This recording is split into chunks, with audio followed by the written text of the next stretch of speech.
All right. Hello, Jewel. So, I want to give you something cool to chew on this week, which is how do we take a song that is played like, up tempo with a full band and drums and bass and all this stuff going on, and how do we change it so we can play it solo, singing on the piano? Sometimes when you hear someone cover a song solo on piano, it sounds like they totally just like made it their own and played like a way more sensitive version of it. And a lot of that is actually just like by necessity, because we have to simplify things. We're not a whole band, even though we have a big instrument. But it's a really cool skill to pick up, because you don't have to play a song the way that, they recorded it. You can take the lyrics, the melody, and the chord progression, and as long as you stick to those, you can do anything with it. And 9 times out of 10, people appreciate it more because it's still the same song they love, but they've never heard it like that. So I took a look at your Spotify playlist. I looked at your Instagram to see if you had like any music on a story or something, so I could figure out maybe what song to do this with. And I saw you had a playlist linked. So I found a Shaky Grave song, the one everyone knows, the Dearly Departed. So that song's in G, but you now... Yeah, I can try and sing it there. It's gonna be hard for me. I would probably play it in F, but the song's in the key G, so it does G major to an E minor to a C major to a G major, and then F sharp major, G major. That's the little... And so normally when they play this, they're like, all the drums like...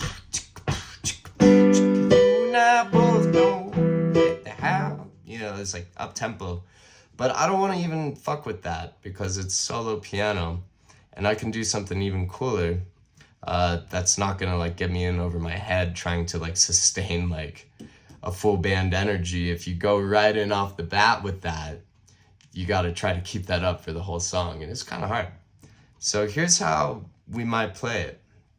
We're gonna take the G, and then to go to that E minor, we're gonna do our voice leading thing. All we do to go to our E minor is move our top finger of that G from the D to the E. Now we're playing an E minor. Now to get to the C major, just the middle fingers move of the chord from the B to the C. And then to get back home to the G, we take our top 2 fingers and move them down. That bottom G stays where it is. Right? So then the only other chord really for the first part is this, the thing they do, which is just all the notes of our G down a half step, back up. But I'm gonna play it really simple and soft, and check it out. It's like, that's all we need is just these simple chord shapes, and the piano is just so elegant that you can get away with murder on this thing. You don't have to do much, and it makes an impact. So I would go,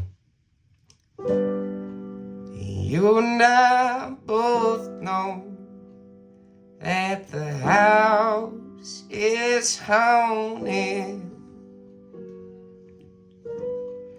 You and I both know that the ghost is me. Used to catch me in your bedsheets, just rattling them chains. Back then, baby, didn't seem so strange. Right? And it's like, oh my God, it's so emotional. And there's a lot of things we can do. I think when I started doing that, it was even too much. I would have just done, back then, baby, didn't seem so strange, right? To just let them ring. But this like really simple chord we do, if we do it above the middle C with any song that we want to play like this, not just Dearly Departed, there's like all music. The combination of like a chord right above middle C, a nice simple 3-note chord like this, and just a big bass note, that can be our rhythm right there. So we hit the G, then we come up, play the same chord in our right hand that we played when we hit the G, 1 octave below our right hand, right?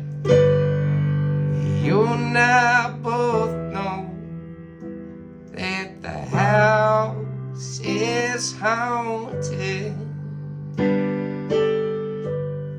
You and I both know that the ghost is you, right?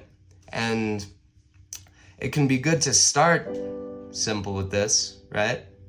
And then when you want to build that energy, right? Like when you come back in for the second verse, you could do the first verse and the first chorus just like this, really soft. And then you come back in and you're like, now you're like,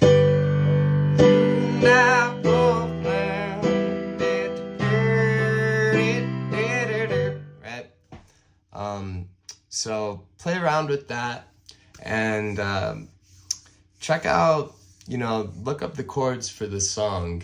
You already have the chords for the verse. I think the chorus, honestly, is just like a D major. You used to burn, you smile.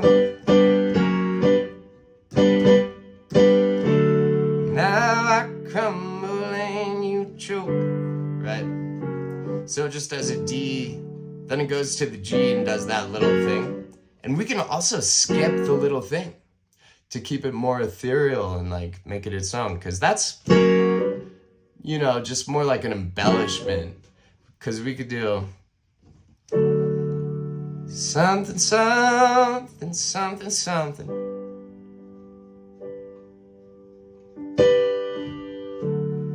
Something, something, something, something. Right? And we don't really need the chords. And then I think it goes, I ain't so scary on my, something, yeah. Tell me, honey, what's a dagger without a clue? But I don't know. Then back to the verse and we can go, you and I both know that the house is haunted. Maybe throw that in here and there, right, when we're higher energy. So yeah, take this and look up the chords for Dearly Departed by Shakey Graves. Look it up online so you can follow along to what the chords are. But here's your G, here's your E minor, here's your C, and the only other chord I think that's in the song is a D, which, because we're playing these chords here, I think you should play your D like this, F sharp, A, D, like that. And then sometimes throw this little half step down F sharp major in where they do that thing. And just think about just these simple chords. Start by playing them really soft, just let them ring out. No rhythm or nothing, just whole notes. And then, play the whole verse, the whole chorus like that. And then when you come back in, try and, do a bass note. Right? So you're doing a chord in the right hand at the same time as the bass note. Then the left hand comes up and plays the chord the right hand just played, 1 octave below, gives it a little bit of rhythm, right?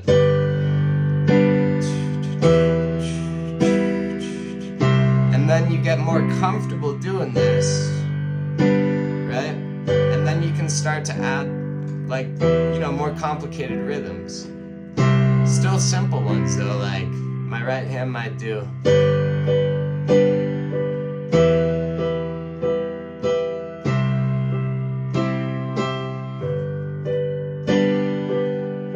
it's really important here that we're kind of like pulsing. Some notes are soft, some notes are loud, right? You can hear like quiet, quiet, loud, loud, quiet, quiet, loud, right? It's about putting feeling and emotion into it when we're taking songs and flipping them upside down to play them on piano in that kind of soft way, and it makes such a huge impact. So I want you to, reach out via text with any questions you have about this. Like, you can send me a request for a different song, this like same style of video, so I'm available as a resource. Hit me up. I think this will unlock so much stuff for you, because sometimes we feel like we need to play, the lick from the recording, or we got to play like in the same rhythm they do, the same energy. And it's cooler if we don't half of the time, especially with solo piano stuff. You lean into your limitations and you actually get something much more beautiful out of that, instead of trying to force yourself to, play some really hard arrangement to capture like the whole band when you're just one person with one instrument. So I hope you enjoy this video and get some good stuff out of it, and I look forward to our next lesson.